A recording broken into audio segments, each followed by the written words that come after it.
everybody, Calm Biker here. Sun's finally out. Woohoo! It's a bit cold, but it's feeling like it's getting closer to spring, which is great. About another month till spring. We're kind of getting to the latter half of February, so it's still got that February chill, and the roads are still greasy and my tyres are still cold, so taking it a bit easy today, especially after finding out yesterday that Kev's low side it is on cold tyres. Not good, but luckily he's okay. He's not having a look at the minute though, is he? So I thought I'd bring the bike out, make a bit of noise.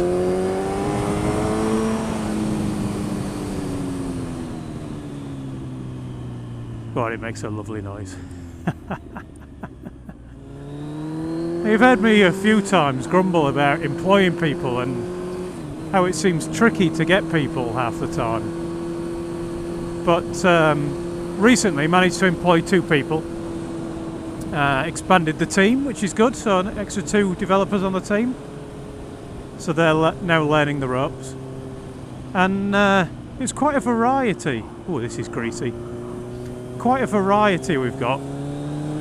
They say nowadays that people don't like employing you if you're a little bit older. They say that once you hit kind of 40, 45, that it gets a lot more difficult to get a job.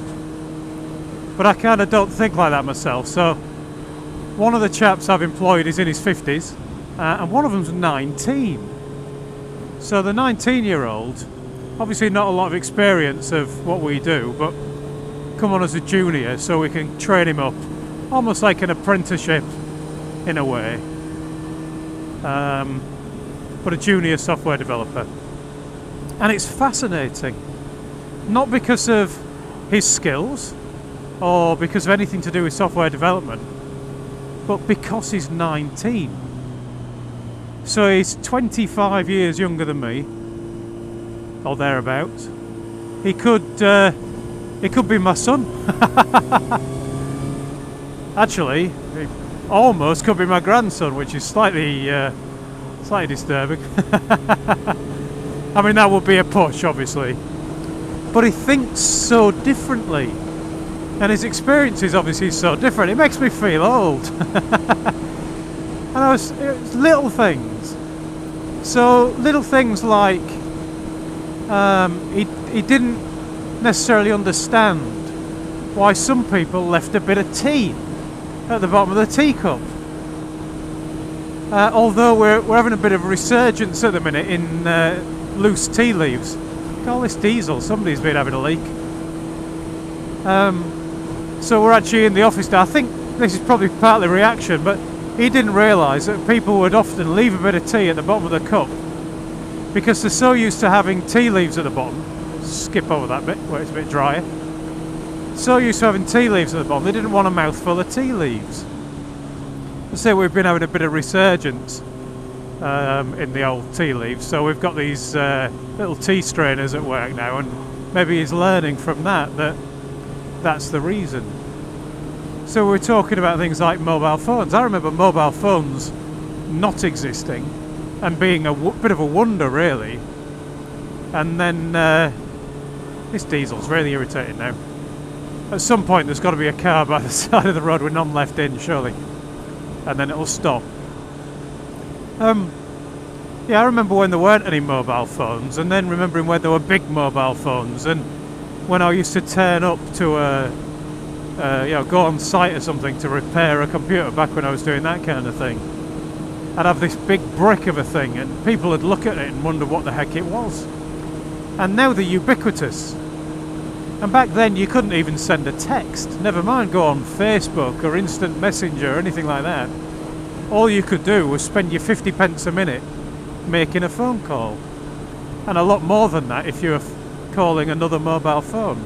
It was weird to think that this 19-year-old has never known it, to not have a mobile phone on hand, to not be contactable. He's missed the joy of not being able to be got hold of.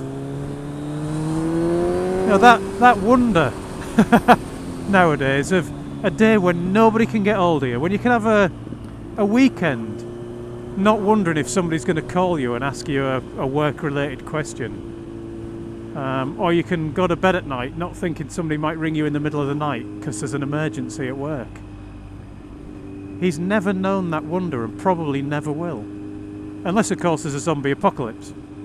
But then you might want to be able to get contacted at any time, of course. I mean, battery technology is a thing now, of course, and people grumble about batteries. I grumble all the time about batteries. Now anything that runs on batteries is generally going to be a pain in the backside. But back when I was a kid, when batteries were something I was even more interested in because they ran my toys, if you wanted batteries, you had to go and buy them. And when they went flat, you threw them in a bin and they ended up in landfill somewhere. Now, you couldn't recharge them. That was what a weird idea. I remember when rechargeable batteries first arrived. And it was, again, a wondrous new technology. And none of this lithium-ion stuff. They were all really rubbish. You had to run them down to pretty much flat and then recharge them fully. If you thought, I know my battery's going to run out in an hour, so I'm going to charge it now, the only thing you achieved was a battery that would hold 1 hour's less charge because of the memory effect. And once you charge them 50 times or so, they started to get gradually worse and worse because of the memory effect, because of them just not being a very good technology for recharging. And although they would tell you these recharge 200 times before the duffers, 50 or 60 times, and you're thinking, yeah, my remote control car isn't going to last much longer, I can get half an hour playing out of it and then it's dead.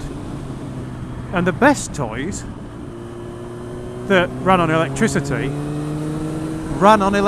They were things like train sets and scale extricts that you had to actually plug in. Or, and I mean this will sound really backwards now, they were clockwork. And they had a little key in the side and you wound them up. So you'd wind up your toy and play with it for a few minutes, then wind it up again. Nowadays that's called renewables. And of course the other thing, the big thing that he's never known to be without is the internet. He looks at me like I'm an idiot, I think, when I look for a book, when I want to find something out, something that maybe I haven't done for a while on a computer. And I think, well, I have to remember exactly how you do that, and I'll look for a book. And he looks at me like I'm not a Luddite. I will use the internet for that kind of thing as well. But sometimes the joy of a book, of being able to stick a post-it note on a page, or to have jotted something down on the margin of a page, or just the feel of a book, something joyous about it. But of course, he's never known not having the internet. He's never had it that he can't just look something up whenever he wants to. And he's never had it that he hasn't had that on his phone when he's needed it. I mean, presumably, kids have phones now from very young age, so probably when he was a very young age, he probably didn't have it. But then again, how old is the smartphone now? I don't actually know. It's probably a lot older than I think. Because time passes faster now. Noise! Probably doesn't sound anywhere near as good through a microphone inside a closed helmet, but that exhaust sounds awesome. There's one other that I've just thought of as well that I'm going to have to talk to you about. It's not something that we've talked about, but just sprang to mind. Another joyous moment. When I was younger than he was, when I first left home and I moved into this shared house. So I had a room in a shared house and they had a TV. And this one will be, you'll have to be an older viewer to get this one, but the TV that I had at home, that we had at home, the family TV, if you wanted to change channels between the 4 that were available, you had to get up, walk across the room and press a mechanical button that would clunk in, and another mechanical button would clunk out, the one that represented the channel you were already watching. So you would clunk between those two channels, and that would get you switched over, and then you'd go and sit down again. Or you'd probably actually stand at the TV clunking between the 4 channels to work out which had the least rubbish thing on.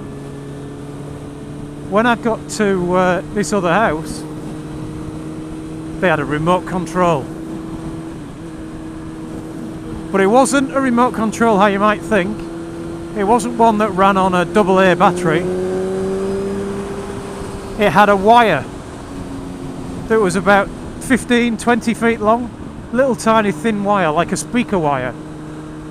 A cheap speaker wire at that. One of those stereos you get now with a radio aerial on that is just a cheap piece of wire. It's like that. And about, say, about 15 or 20 feet long. And you could actually change channel without getting up. But of course you had to have this wire trailing across the floor. But there, another wonder of the universe. Look at this wire going across the room, it's beautiful. Bad impression there. So yeah, what were those wonders for you when you were growing up? What were those kind of technology changing moments?